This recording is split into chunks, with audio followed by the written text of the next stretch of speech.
ഇടവക്കൂറിൽ വരുന്ന നക്ഷത്രങ്ങൾ: കാർത്തികയുടെ അവസാനത്തെ മുക്കാൽ ഭാഗം, രോഹിണി, മകയിരം ആദ്യ പകുതി എന്നിവരെ സംബന്ധിച്ചിടത്തോളം പൊതുവെ ഗുണകരമായ ഒരവസ്ഥയാണ് ആഴ്ചയുടെ ആദ്യ പകുതി. സാമ്പത്തികമായ ലാഭമാണ് ഏറ്റവും പ്രധാനം. കഴിഞ്ഞ കുറെ കാലമായി ഇവർ ആഗ്രഹിച്ചിരുന്ന കാര്യങ്ങൾ നടപ്പാക്കാൻ സാധിച്ചേക്കും, അല്ലെങ്കിൽ അത് കുറച്ചുകൂടി പുരോഗതി പ്രാപിക്കുകയോ ചെയ്യുന്നു. പൊതുവെ ഗുണമാണ്.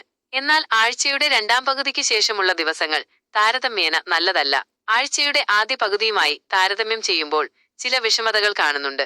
സാമ്പത്തികമായ ചില തടസ്സങ്ങൾ ഉണ്ടാകാം. ചിലപ്പോൾ കിട്ടാനുണ്ടായിരുന്ന പണം 3-4 ദിവസം കൂടി വൈകിയേക്കാം. എന്തായാലും ഇവരെ സംബന്ധിച്ചിടത്തോളം സാമ്പത്തികമായ ബുദ്ധിമുട്ടുകൾ ആദ്യ ദിവസങ്ങളിൽ ഉണ്ടാകില്ല. ആഴ്ചയുടെ ആദ്യ പകുതിക്ക് ശേഷമുള്ള ദിവസങ്ങളിൽ സാമ്പത്തികമായി ചെറിയ ചില ബുദ്ധിമുട്ടുകൾ ഉണ്ടാകാനുള്ള സാധ്യതയുണ്ട്. ഒപ്പം ശാരീരികമായ അസ്വസ്ഥതകളും ഉണ്ടാകാം. എന്നാൽ അവസാന ദിവസം വളരെ ഗുണകരമാണ്. വളരെ അപ്രതീക്ഷിതമായി കാര്യങ്ങൾ അനുകൂലമായി മാറുകയും ചെയ്യും. മുടങ്ങിക്കിടന്നിരുന്ന കാര്യങ്ങളിൽ അവർക്ക് ഒരു ഉറപ്പ് കിട്ടുന്നു. മുന്നോട്ടു പോകാൻ സാധിക്കും എന്നതിനെക്കുറിച്ച് ഉറപ്പു നൽകുന്ന ഒരു മാനസിക സന്തോഷം ഇവർക്കുണ്ടാകും. ഇഷ്ടപ്പെട്ട വ്യക്തിയുമായി പുറത്തേക്ക് പോകാനോ യാത്ര ചെയ്യാനോ അതുവഴി മാനസികമായ സന്തോഷം ലഭിക്കാനോ സാധ്യതയുണ്ട്.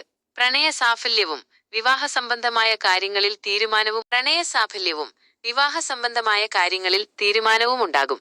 ഒരുമിച്ച് ചെയ്യുന്ന പ്രവർത്തനങ്ങൾക്ക് വളരെ ഗുണകരമായ ഒരു അവസ്ഥയാണ് കാണുന്നത്. ഇവരെ സംബന്ധിച്ചിടത്തോളം കഴിഞ്ഞ കുറെ കാലമായി ഒരു ദീർഘയാത്രയ്ക്ക് ശ്രമിച്ചിട്ട് തടസ്സമുണ്ടായിരുന്നെങ്കിൽ ആ തടസ്സമൊക്കെ മാറിക്കിട്ടുകയും ഈ ആഴ്ചയുടെ ആദ്യ പകുതിക്ക് മുമ്പ് തന്നെ അത് സാധ്യമാവുകയും ചെയ്യും. അതുകൊണ്ട് തന്നെ ഇവരുടെ പ്രവർത്തനങ്ങൾക്ക് കൂടുതൽ ഊർജം ലഭിക്കും. യാത്ര കൊണ്ട് ഗുണം കാണുന്നു.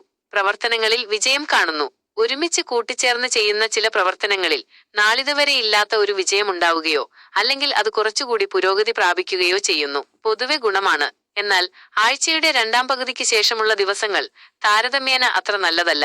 ആഴ്ചയുടെ ആദ്യ പകുതിയുമായി താരതമ്യം ചെയ്യുമ്പോൾ അത്ര നല്ലതല്ല. എല്ലാവരും ഈ വീഡിയോ കാണുകയും ചാനൽ സബ്സ്ക്രൈബ് ചെയ്യുകയും ലൈക്ക് ചെയ്യുകയും ചെയ്ത് സഹകരിക്കണം.